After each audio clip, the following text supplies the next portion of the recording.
Welcome back to the Payments podcast here live at MPE. We are joined by David Jofre, SVP of Business Development at Shift4.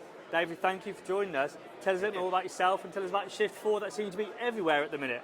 Thank you so much for hosting me. So it's a pleasure. Yeah, I'm currently at Shift4 for 7 years. I run the business development team across Europe, and I would say everything that is outside of the US. And Shift4, for the ones that don't know Shift4, we are a publicly listed entity, mainly focusing bringing experience into the payments ecosystem. We are an acquirer, we are a gateway, we are a processor, right? And we have processed more than 260 billion. So I think that's pretty much Shift4. Perfect. And when we talk about Shift4, I think one thing that comes to mind is acquisitions. Yeah. Over the last few years. Talk to us a little bit more kind of about the acquisitions and kind of what that global growth is looking like for you guys. I would say we focus acquisitions in two main pillars, right? So one of the pillars would be things that can bring value to our existing book of business, and the other pillar would be places where our customers are driving, I would say, or they want us to extend our capabilities to, right? Some of the most recent acquisitions, one was GiveX, one of the number one loyalty and gift card solutions, mainly specialized in retailers and hospitality. And the other one big acquisition that I think that most of the people knows has been like Global Blue, bringing the experience of the tax-free and the DCC to complement our existing services as well for retailers, for hospitality and for different verticals. And I assume that acquisition of Global Blue would then mean a huge opportunity to sell the rest of the products of Shift4 to other Global Blue customers? Yeah, at the end our strategy is like to combine 360 great view into the merchants, right? So, or to the final customer. So having the capability to bring the gateway, to bring the payment processing, to bring the additional services like loyalty, gift cards, like DCC, tax-free, is where we think that it brings value, and everything combined to one single unified platform with one integration API, I think is where we are really investing and what these type of acquisitions are. And with the acquisitions of some of the European customers, is that a huge set of important pieces that Shift4 are looking at from the US perspective? Yeah, absolutely. So, yeah. And when we talk about merchants today, you want to make sure you're helping the merchants go across the world and following kind of where Shift4 is moving. What are they asking for from you as a global payments partner, and what are they expecting from you? So growth on that side is mainly driven by our enterprise customers, even enterprise customers that we have in the US or the enterprise customers that we have in Europe.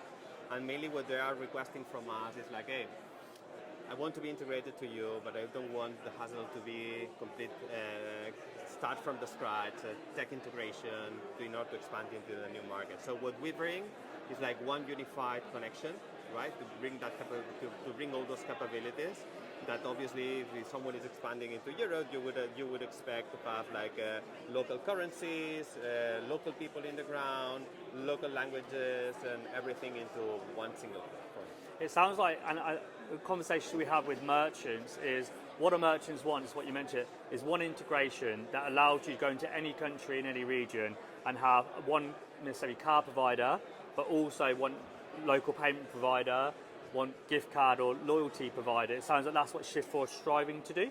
Yeah, absolutely. And bringing everything together into one single portal, that at the end what we have seen is that bringing everything into one unique platform, it gives you the ability, just one, to be more efficient in the, I would say, the omni-channel experience, right? Because it doesn't matter if it's card present, card not present, call center or whatever. Data clarity, right? Because at the end, the data is in one source, in one place, in one sort of trust, right? And at the end, it also brings efficiency, because when we look at, sometimes it's more important to win 1% on the approval rates, right? So having different systems can bring more failure. So having everything combined into one unique ecosystem can bring this additional bits on approval rates. And how does that then work sometimes when you have maybe orchestration platforms or gateways that are suggesting to merchants that they should have more than one acquiring partner so they can try and understand acceptance rates? That's also a really good point, and I think that we have that capability as an orchestration platform, right? So we have logics for cascading, we have routing capabilities, we are connected to more acquirers, where in every place where Shift4 is not present as well, we have local acquirers that we are connected. We widen our coverage, like Africa, Asia, Latam. So in every place that we are not there, we have also those connections, and the places that we have our own capabilities, we have also backup, or maybe because the merchants are so big that they want to split, right? So we have those capabilities. It's quite interesting, and I'm talking from experience of working with Shift4 in previous roles. The way you're able to show data to your merchants is one of the best, and that's coming from someone who's worked in acquiring for a long time, so kudos to you and the team for that. Now, you mentioned before around unified commerce. What does unified commerce mean to you? What does it mean to Shift4? I would say, for me, definitely in business development for the unified commerce team, right? So I say unified commerce is going beyond, I would say, the traditional payments and unifying in just one platform, what I was mentioning before, right? That's unifying in one single platform, the unified experience.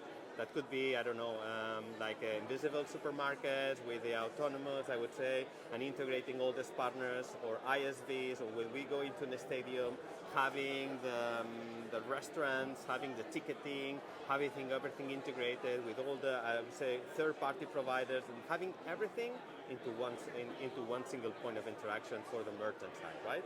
So the unified experience is integrating all of these additional services combined with the payments.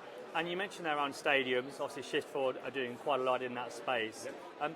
What sets Shift4 maybe apart from others when we talk about the stadium hospitality commerce piece? So I would say there is something on the bone, right, of Shift4 where we are penetrating those markets because we try to bring, I would say, a unified experience, right? So imagine when we look at the stadium side of things, imagine having the capability, if you are a seasonal ticket and you are the team who make an agreement with a restaurant outside of your space, and you say, okay, from 5 to 7, if you are a seasonal ticket, you are going to have 50% of discount at certain products, right? So we bring the full, I would say, funnel, right, to also provide the merchants an additional lines of revenue, additional lines of experience in order for them to, at the end, provide a better support for their customers. And then it comes back to not just merchant loyalty, but consumer loyalty, right? Because as a season ticket holder, you'd feel like the club that you're supporting is understanding you and your habits as a consumer to say, hey, David, you drink Estrella. When you come to half time, why don't you order an Estrella and it'll be ready for you to collect? Or via that loyalty kind of data that you're getting, you'll be able to make insights off it.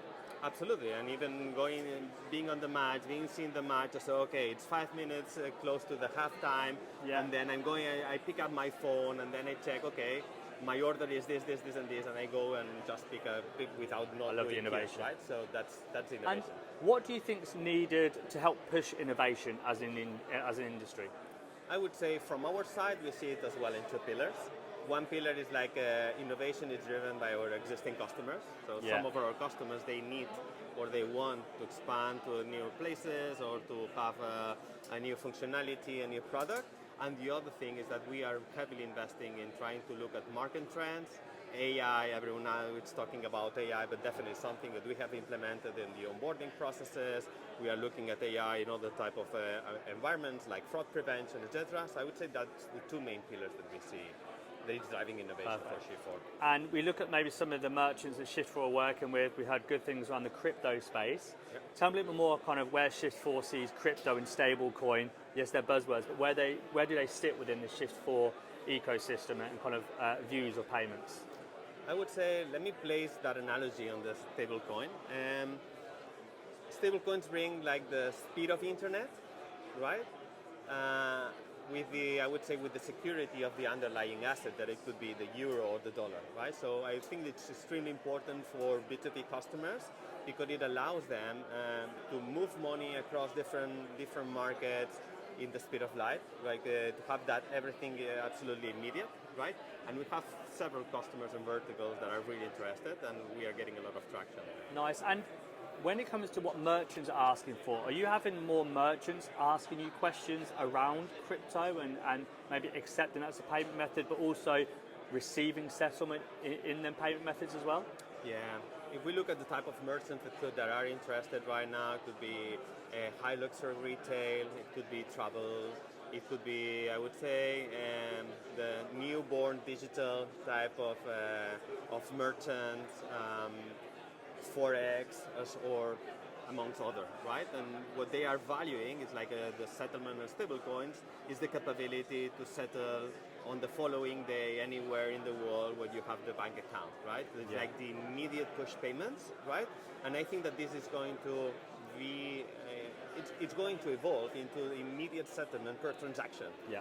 Right? That at the end you will have available, but the moment that the final consumer is going to pay to the merchant. And what do you think is stopping that from happening today? I would say there's two main things. First, the UX experience, I would say, from the final customer needs to improve a little bit. And then the other side, I would say, regulation. We took a little bit of time and to regulate. Now MiCA in Europe is coming into play. We have seen several initiatives in the US that are, I would say, evolving into that space. So I think it's a matter of time, but we see a huge growth with more than double digits growth per quarter. So it's definitely a place to be. It sounds like it can't be ignored anymore, right? Absolutely. It's not the future, it's the present, right? And let me add one thing, is that we have the digital euro coming, I would say, at the end of this year. So I think all of this will definitely incentivize the use case of these stablecoins. Amazing. And look, it would be terrible not to talk about MPE as we're here having all these meetings and interviews. Tell me a little more on kind of your thoughts on MPE and why you love it so much. I would say MPE, it's a different type of event. One of the things that I like from MPE most is like it's a small event, but everyone is here, right? It gives you the opportunity that in an hour and a half to have visited all the booth, and then just to spend the rest of the time like talking to people, interacting to others, and trying to understand the merchants, what are their needs, what are their pain points, see colleagues from the industry that at the end we know that it's a really close, I would say, environment, right? So it's really nice. Fantastic. We definitely enjoy it. And the last bit of the show here, David, tell me one thing that really frustrates you and you'd like to bring to the shelf of shame on the interview today. I would say sometimes it's like the lack of clarity on the scheme fees. Right? Scheme fees. It's like usually, as we were discussing, it's like a big book, right? That brings really hard, or it makes it really hard. Even we tried, and we are super transparent in the pass-through, I would say, cost. Brings, I would say, really hard for the merchants to predict, I would say, what's going to be the cost for certain transactions, right? That would be... It's an interesting piece. The ability to forecast scheme fees would be like the ability to do the lottery and win, right? And it's really, really difficult. Maybe that is something we can pick up with the schemes at a later date. David, thank you so much for your time. I really appreciate Have an incredible event, and we'll see you again soon. Thank you so much. Thank you.